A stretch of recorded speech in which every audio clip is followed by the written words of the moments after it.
Well, my first indication was our first meeting with the offense. And he's sitting right in front of me in the front row. Right there, right? And I can reach over and touch him just like that. He's got pens and papers. He's got notebooks. He's got all this stuff to draw with different colored pens, and he is writing everything I say down. And this is unbelievable. He said, "Hey, Coach, would you stop for just a second?" I said, "Sure, Marshall."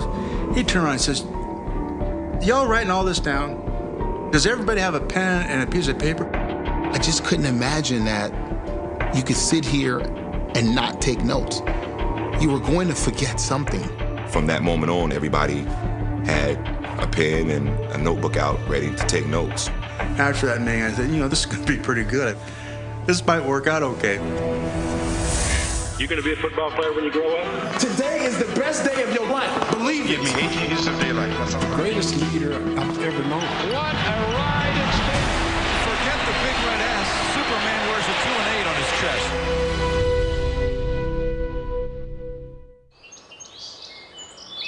Show of hands. Who is the best football player in this room?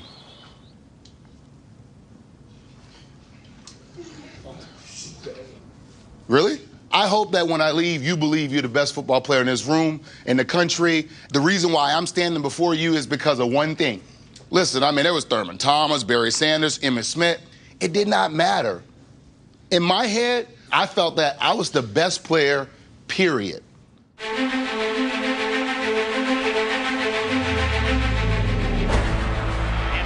Faulk finds a hole, 35, jukes to the 40, he's the 45, 50, 45, 40, 35, 30, 25, 20, 15, 10, 5, touchdown Marshall Faulk, he goes 68 yards.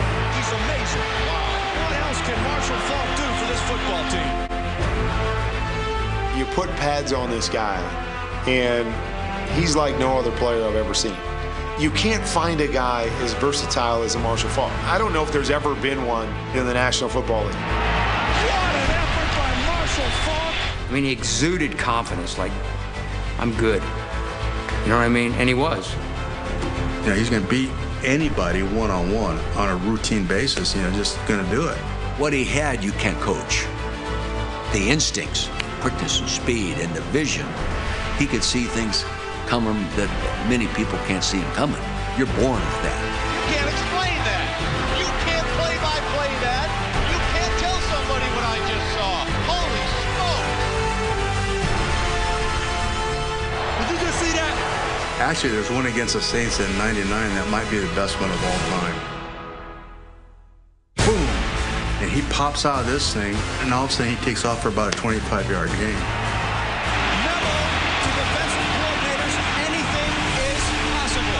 Well, I remember one game we were playing against the Cleveland Browns.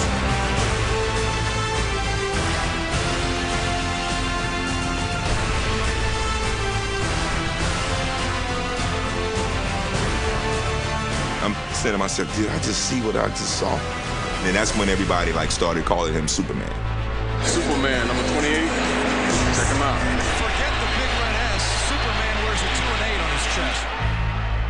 Yes. Keep talking to him about wrapping Faulk up. Yeah. You're just reaching and grabbing. Let's go get him with the legs. Yeah. He's big, he's elusive. If you get you out in space, you're gonna miss him.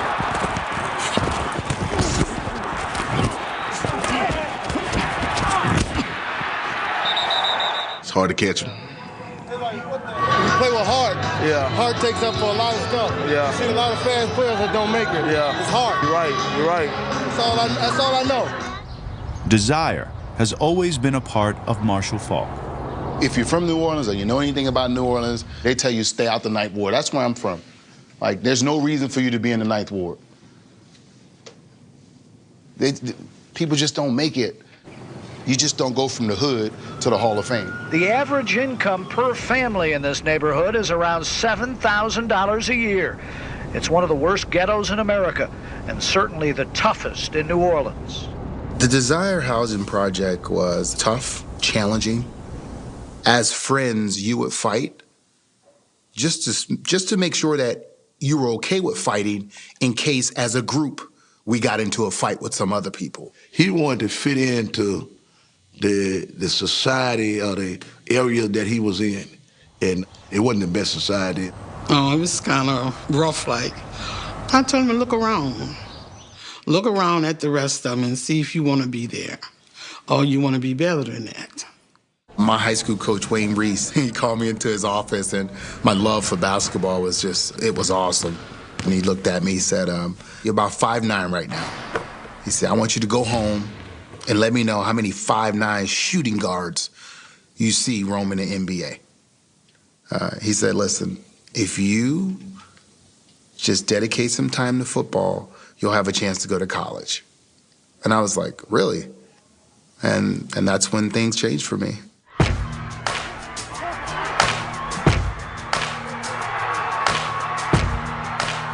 The big deal when you played football in the New Orleans area was the New Orleans Times-Picayune high school football preview section. And Marshall was on the cover his senior year from Carver High School, and you knew they were putting on kind of the top players. It was really fun to watch Marshall. Then, of course, I followed him. Tonight, our look at the best high school players continues with a look at the district's most valuable player, Marshall Faulk of Carver. My coach taught me the game of football, taught me everything about it. The minute football became my love, it then became his bargaining tool, having to be at practice before everybody else. The extra running I had to do. If I was late, I had to clean the gym, clean the boiler room. Whatever job they had for the kids at school, I tried to make sure my athletes got those jobs because I knew some situations they was in. So I had the embarrassing role of being a janitor, and it was humbling. You know, to have kids that you're going to school with see you clean and sweep up and mop up, and it only made me work harder because I knew, like, this was not going to be my job. This was not going to be me. I'm not knocking any janitor out there, but that was not going to be my life. Coming up, the Louisiana native finds himself nearly 2,000 miles from home. I went far enough away that going home was not an option. I could not fail.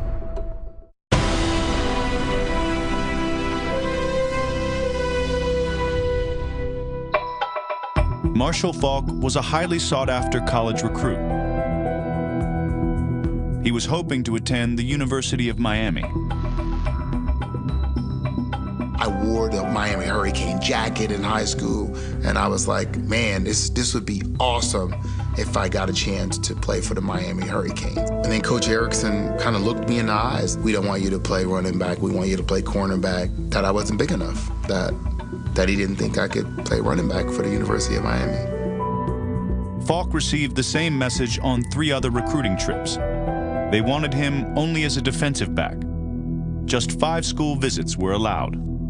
We had no recruiting budget at San Diego State in those days, so that was a long trip for us. Our wide receiver coach at that time was a young coach named Curtis Johnson, born and raised in New Orleans. I was at the age where I had friends down here who was coaching. You know, they would bring these legends up, and one of the legends was the legend of Marshall Faulk. I felt if we could get him on a trip, we would have a shot. Johnson convinced Faulk to use his 5th school trip to fly to San Diego. But just days before he was scheduled to go, Faulk's father became gravely ill. I said, Marsh, I'm sorry. You know, we would try to rearrange, do whatever we can to rearrange it. He said, no, this is important to me. He said, I need to really go on this trip just to see. I think I was at San Diego State. I remember getting home, finding out that my father passed away. I wouldn't leave the house.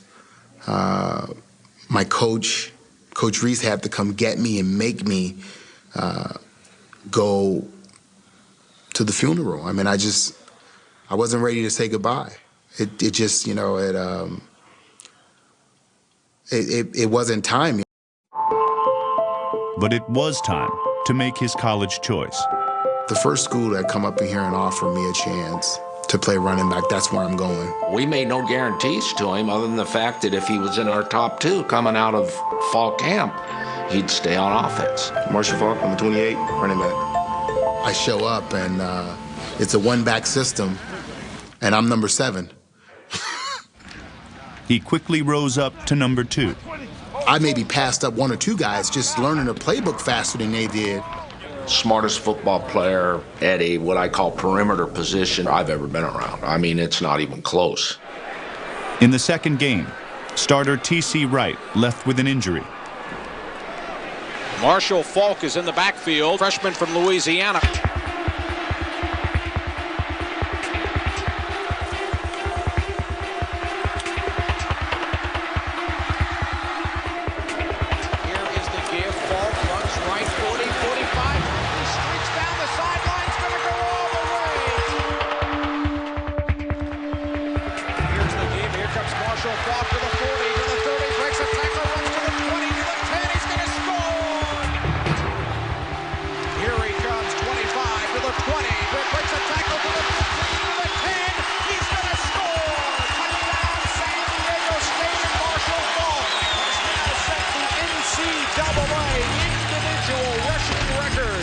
His final numbers, 37 carries, 386 yards, and 7 touchdowns. Did you ever think you could put together a night quite like that?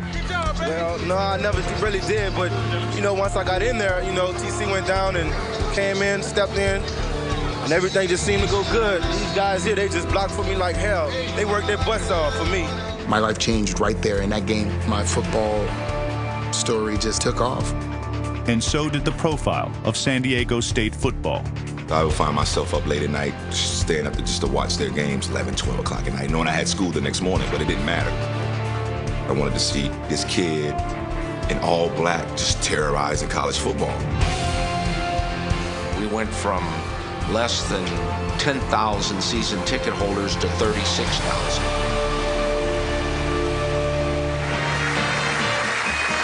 Marshall Faulk, San Diego State, freshman, running back. They say that this fellow is a triple threat in football. He can run around you, over you, or through you. Faulk's freshman year ended with over 1,400 rushing yards, 23 touchdowns, and a trip to Disneyland. His sophomore year, he had a new running backs coach. You're my H vertical, hard play on one-on-one, ready? There aren't many of those guys that on any one given play are capable of just going 80 yards past the defense. And that would happen every week.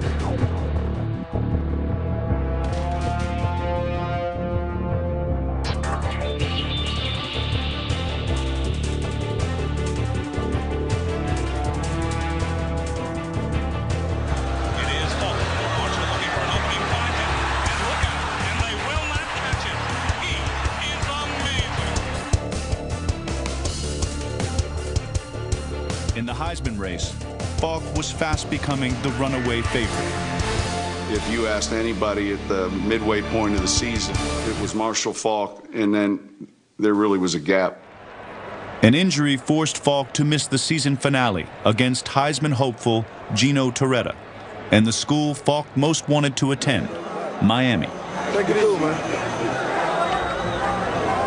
I was very confident that there was no way Gino Torretta nor Garrison Hurst had anything close to the year that I had, that they should even be in a conversation. It is my honor to announce the winner from the Hurricanes, Gino Torretta. I shook his hand, congratulated him, and I left. It was the first time that I was pissed off about something in football. Faulk's numbers were even better his junior year, but San Diego State ended up just 6-6, and in the Heisman, Faulk finished 4th. I'm entering myself into the draft. I won't be back at San Diego State to play my senior season. Coming up, 2 kids from New Orleans team up in Indy. He was the only reason we were in any game that year, I can assure you.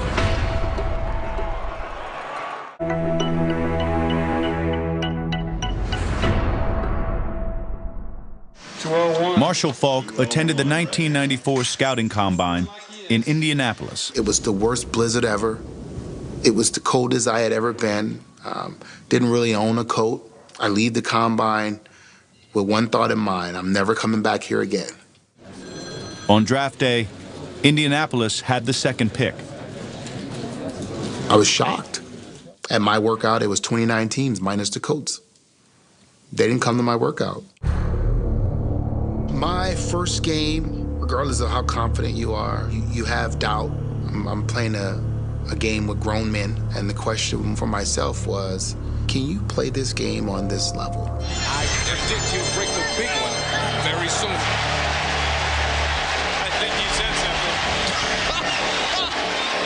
This is a new star in Indianapolis. In his first game, Faulk ran for 143 yards and 3 touchdowns. He finished the season with nearly 1,300 rushing yards and was named Rookie of the Year. He was invited to the Pro Bowl, but driving to the game with fellow running back Natron Means, he got into a one-car accident. We're trying to wait for the cops, but we got to get to the game. And we wait and we wait and we wait and we wait, and finally Natron's like, man, we have to go. So we flag some people down, hitchhike to the game. We hop in the back of a truck. We hurry up, we go change, we run out to warm up late. I had to let Coach Cowher know what happened. The cops found out that car was mine. They want to take me. They're talking to me like I fled the scene of an accident. And Coach Cowher is like, I need him to play a game. Yeah, I mean, Hawaii is a pretty relaxed place. So I've coached enough Pro Bowls. I wasn't too worried about it.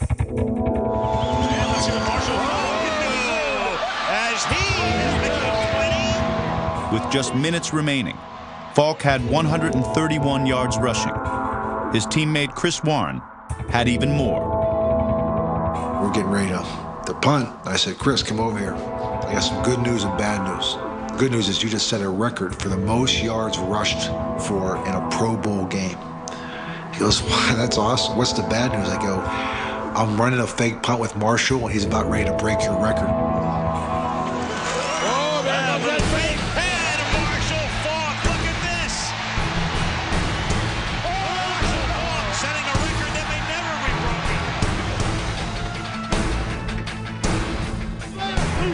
In 1998, Faulk joined forces with the next great phenom, rookie and first overall pick, Peyton Manning.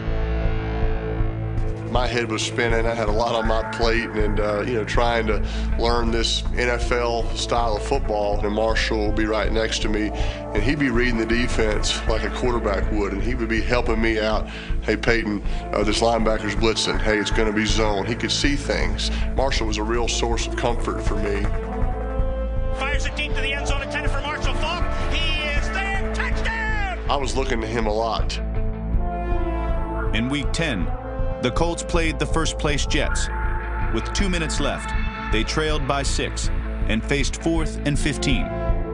Not the most ideal down and distance if you're trying to win this football game. So I just dumped a little 3 or 4 yard pass down to Marshall, and it's basically him verse 11. Breaks a tackle. He's got the first down. I can remember just watching their Jets sideline, Parcells and these guys, just the look of disgust on their faces. How could you let that running back outrun all of y'all and get the first down?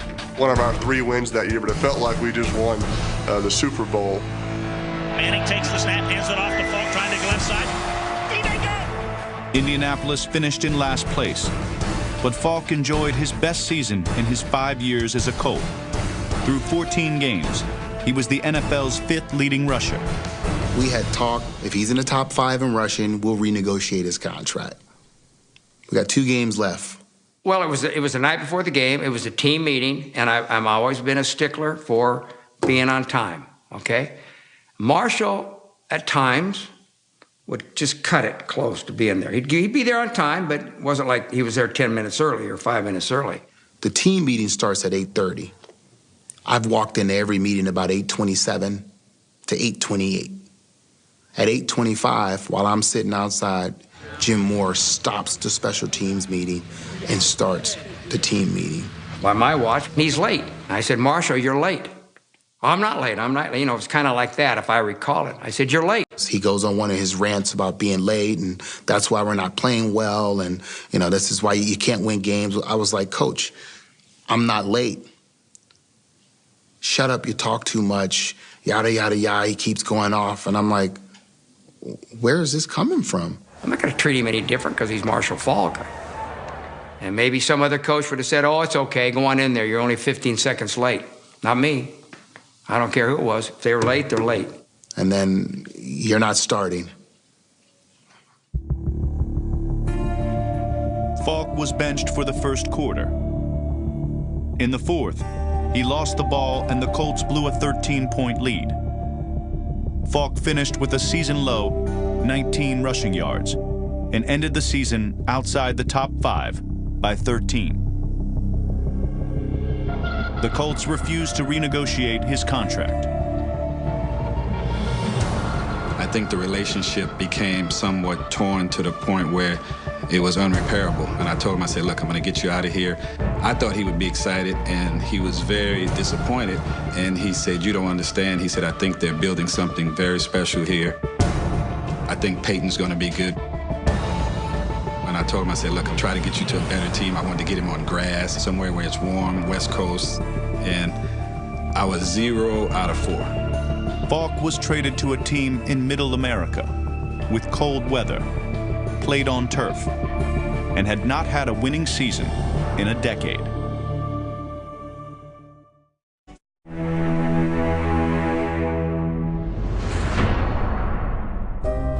In 1998, Marshall Faulk played alongside Peyton Manning.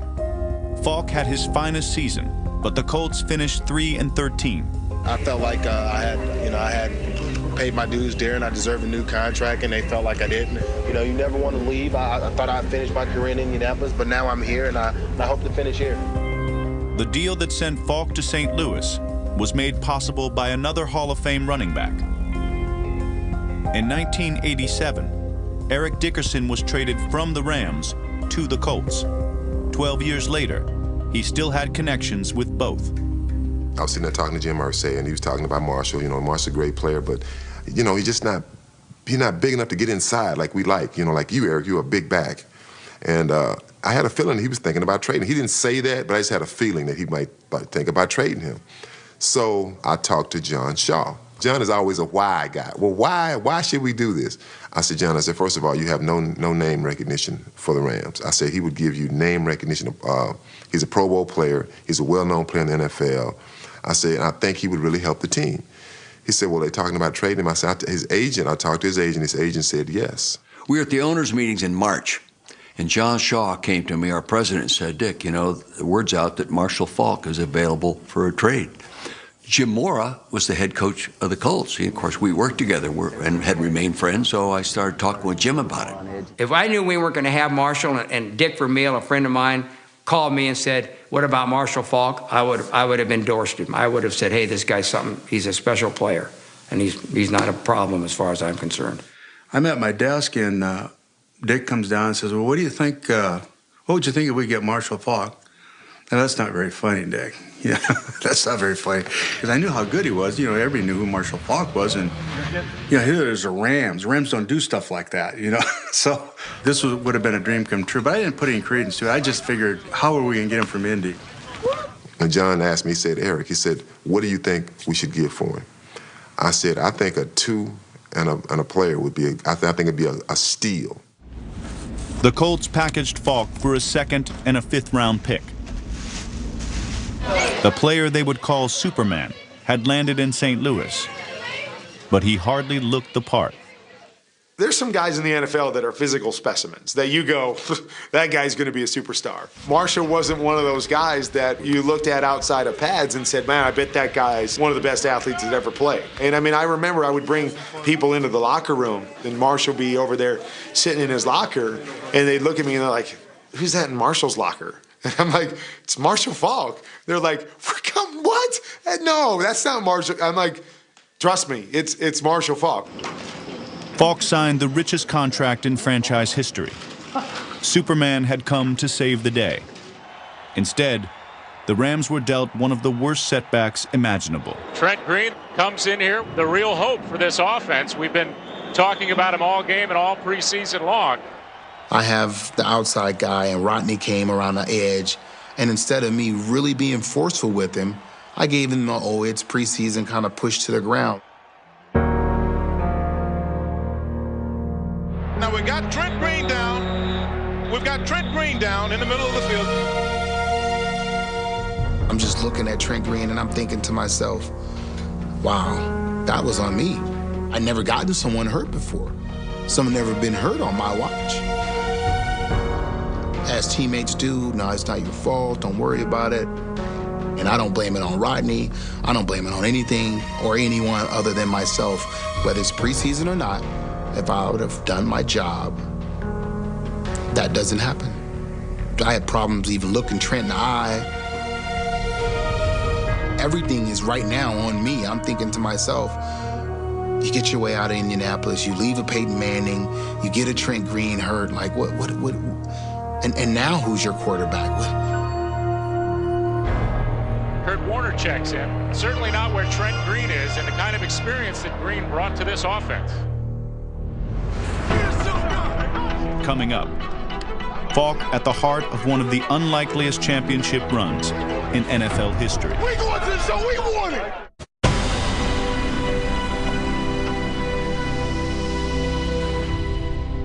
When I first got to Indianapolis, the only thing I wanted to do was run the football. I wanted to run the football. That's what running backs did.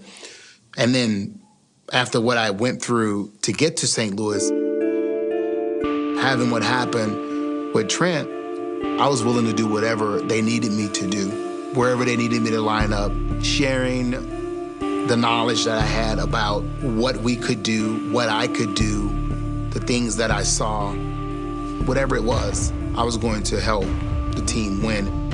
Everything that you might have heard in Indy, saw none of that in St. Louis, and he emerged both as a leader on the field but also in the locker room very, very quickly. In 1999, the Rams also had a new offensive coordinator. When you talk about Mike Martz, you think of the crazy offensive scientist in his lab just creating anything and everything. And then you think about the perfect ingredient, you know, the ingredient that makes everything more powerful, and that's Marshall Faulk. Coach Martz implemented a revolutionary offense that featured Marshall Faulk in multiple formations. The matchups that you could get with him were just incredible. And then they would put in an extra DB, and that guy was supposed to cover him one-on-one. That's not going to happen. Or blitzes. If we released him, they got to count for him. After a while, they just quit blitzing. He would defeat the blitz too easily.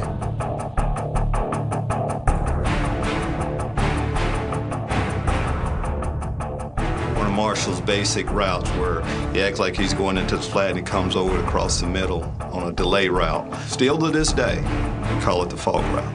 But nobody ran it like Marshall did. Where do we want him? Where are we going to put him? And how are you going to defend him in all those different spots?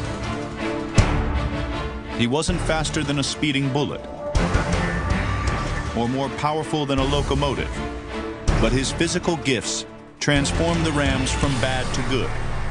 His intelligence made them super. He knew how to get himself ready. He knew how to prepare. He was mentally going to be better than everybody he played against. As smarter backs I've ever been around in my life, and I've been around some good ones. I know a few that are lawyers right now that played in the league. Yeah, and they were very smart. This guy's smart. The one thing that he taught me was, first thing a back does when they line up is they look at the safeties for run support. Because if he does break out, he wants to know who's got the run and who he has to beat by himself. He would manipulate the linebackers or safeties with his eyes. He would look a certain way and stare that way to get them to kind of cheat over, and then he'll go the opposite way.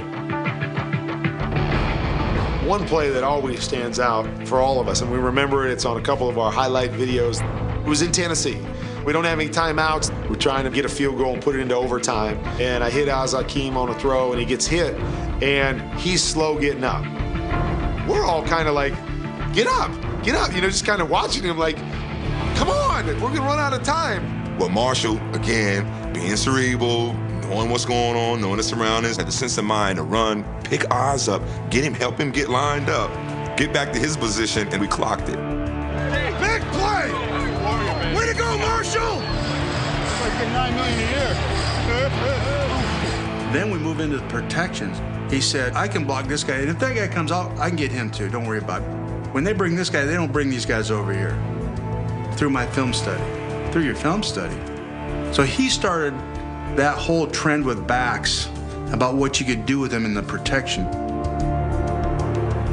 So there's all those things about playing that position that I thought I kind of knew that I really didn't know. We call it scan now. Everybody call it scan around the National Football League. It stems from Marshall Faulk going back, getting that guy, or he wrapping around, blocking that extra guy coming. Those are the little things that most people don't see that we were always in awe of when it came to Marshall, is that he always knew the right thing to do. In 1999, with Faulk in the backfield, a previously unknown quarterback became league MVP. Screen pass, Marshall Faulk. He's at the 40. Faulk caught 87 passes for more than 1,000 yards. 15, cutting right again to the 10, heading to the outside 5, end zone, touchdown Rams! Yeah! And ran for nearly 1,400. His 2,429 yards from scrimmage were the most in one season in NFL history. Let's show them how this game is played. Right here, baby. More talent right here than played in this game at any time, right here. The Rams went from 4-12 and no winning seasons in a decade to the greatest show on turf and the best team in football. The super season ends with a Super Bowl victory. Does it feel like you've imagined all these years? Oh my God, it's better than what I even thought it would ever be. I reached out to Emmitt Smith because I wanted to know, is it different after you are the champ? What happened? The year after, Faulk won league MVP and broke Emmitt Smith's record for touchdowns in a season.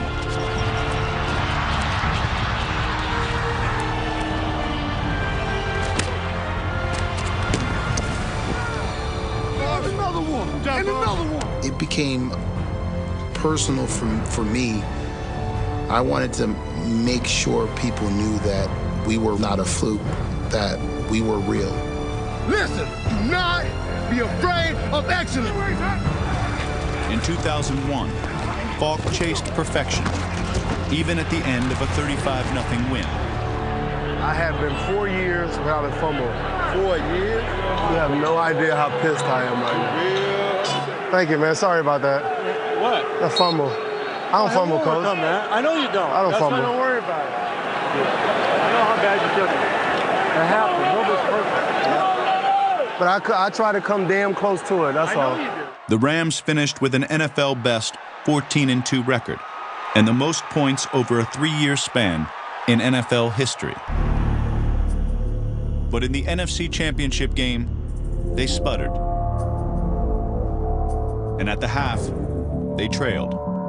When things were tough for us, we were seeing something defensively we're struggling with or couldn't handle. The one thing you know you could do is hand Marshall the ball. And I told him at halftime, we're going to come out and run the football. He buckled his helmet up in the locker room. And out the field we go. Coach Marsh was like, hey, we're going to come to you, we're going to come to you, we're going to come to you some more. Coach Marsh ran him so much.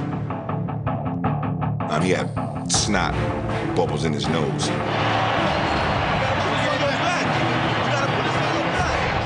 Hands to Faulk, up the middle, banging, spinning, is he in? Yes, touchdown! Game on the line, who we going to? Y'all know who we going to. In the second half, Faulk carried the ball 22 times and scored 2 touchdowns. He finished the game with 159 rushing yards.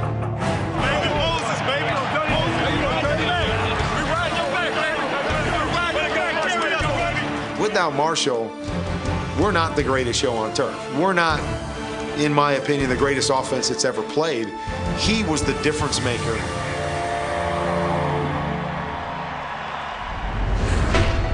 Up next.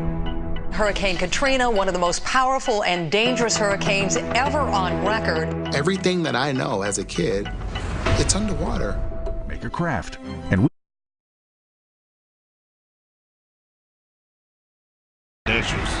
Ken Stabler, A Football Life, Christmas night at 9, only on NFL Network.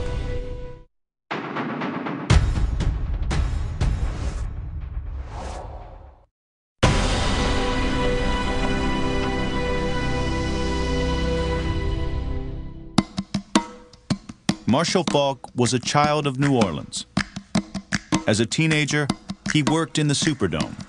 I'd go down there and sell popcorn, and that was the closest I could get to watching NFL football. His greatest moment as a high school star came on the Superdome turf. He scored 4 touchdowns, and it was 4 outstanding touchdowns. And I knew from that point on, this guy's going to be good. As a professional, he made history there. Trent Green will hand to Marshall. He runs left behind James Hodgins. He's inside the 5. He'll score. Touchdown, Marshall Faulk. Marshall Faulk up, over, in. Marshall Faulk has now broken the NFL record for touchdowns in a season. That's his 26th. I'm proud of him for that. That's the baby brother of the family. We saying, wow, out of 6 on the Superdome turf. He scored 4 touchdowns, and it was 4 outstanding touchdowns. And I knew from that point on, this guy's going to be good. As a professional, he made history there. Trent Green will hand to Marshall. He runs left behind James Hodgins. He's inside the 5. He'll score. Touchdown, Marshall Faulk. Marshall Faulk up, over, in. Marshall Faulk has now broken the NFL record for touchdowns in a season. That's his 26th. I'm proud of him for that. That's the baby brother of the family. We saying, wow, out of 6 boys. The Superdome was also the site of one of his greatest disappointments in the NFL. The number one weapon on that team for us was Faulk. Every time he came out of the backfield or lined up, whether he got the ball or not, he was going to get hit.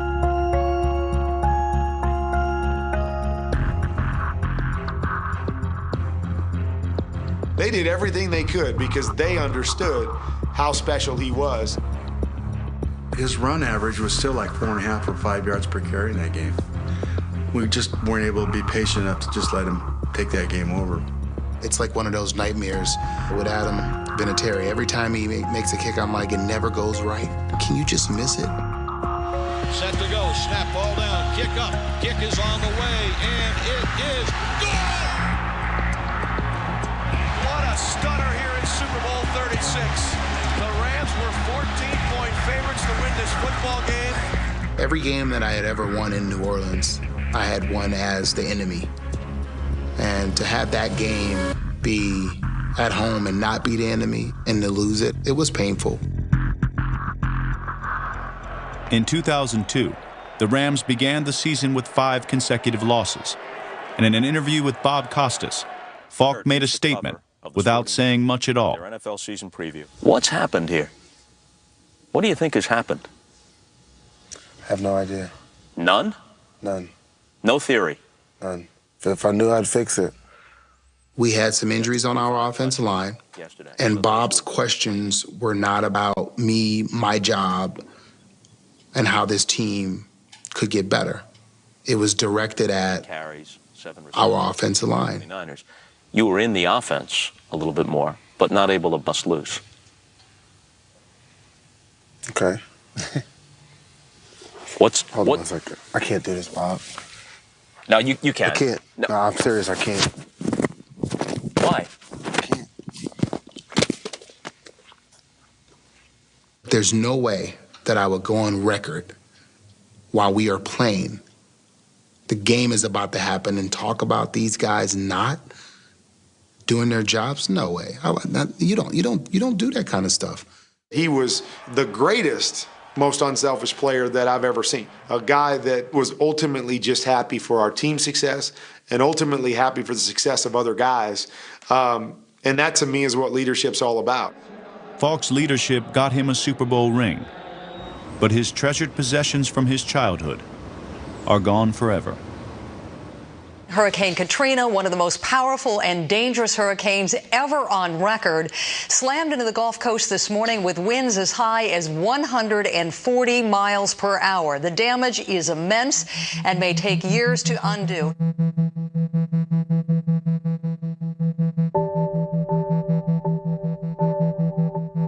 Every award that we ever won in high school, it's all just a memory.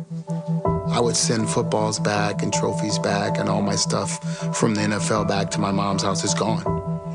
You look here, you can see like I mean, the water line is, it'd be over my head. Basketball days, you know? It's just sad to see it like this. Man, this is crazy. This was massive, man. This destroyed a whole high school. Faulk has been a part of the recovery effort in the 9th Ward. His playing days in New Orleans were where his dreams began. Now Faulk's name will be on his high school field, where hopefully someone can do the same. It's always special to come home, and when you try to build something and you understand that something is special, you kind of need like a beacon of light. You need to see something, you need to believe in something, and you share that with me. A part of me, you have it with you.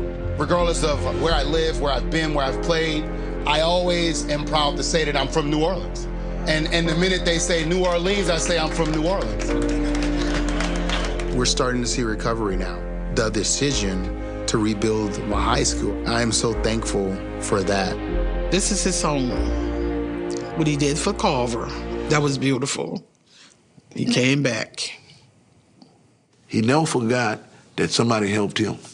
And he always did say, I'm gonna give back. They called him Superman. He couldn't leap tall buildings in a single bound, but he did lift an entire franchise and brought them to a place they had never been. Superman's greatest trait wasn't his superhuman strength, but his willingness to help others. One of the most unbelievable guys in the NFL in the locker room. He taught me so much about not just the game of football, but about players and the effect things have on them. And it changed in how I coach, just listen to Marshall. It's about how you lead and showing this team that we're all about team. You know, that we're not about a bunch of individuals, and it always starts with your greatest players. If they show that and display that, it becomes easier for everybody else. And that's exactly who Marshall Faulk was. Usually after football, your football career is over, you walk off the stage, the lights go off, and people forget about you. And the only other time you are brought up again is when you get ready to go into the Hall of Fame. And when you go on that team, that's the last team you'll ever be on. I call it football heaven.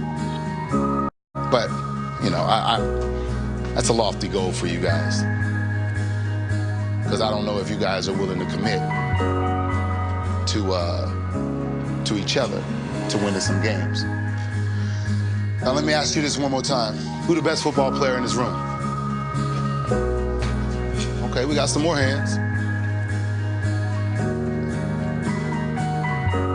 You have to give your all so the guy next to you, if he see you raise your hand and he has his hand up, y'all looking at each other knowing you're gonna push the man next to you. That's all I just did. Because I don't care how great you are, you need to be pushed beyond the motivation that you have. Warner on play action, stands in, fires the slant. Marshall Faulk's got it, breaks the tackle. He's in the clear. At the 30, got a block, 20, to the 10, 5, and he is got it. In. Yeah. Touchdown, Marshall Faulk. It's not supposed to happen like this. It's not supposed to be this easy for an offense to score.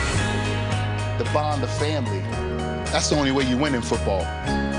Because every other sport is different. That's the beauty of football. Think about basketball. LeBron James can get the ball, go down, boom, affect the game. A pitcher can stand on the mound, throw a no-hitter. In golf, one man. In tennis, one man. In football, one man cannot stand on the football field and beat 11. It demands a team effort. That's why football is the greatest sport. Listen, do not be afraid of excellence. Win on 3. 1, 2, 3.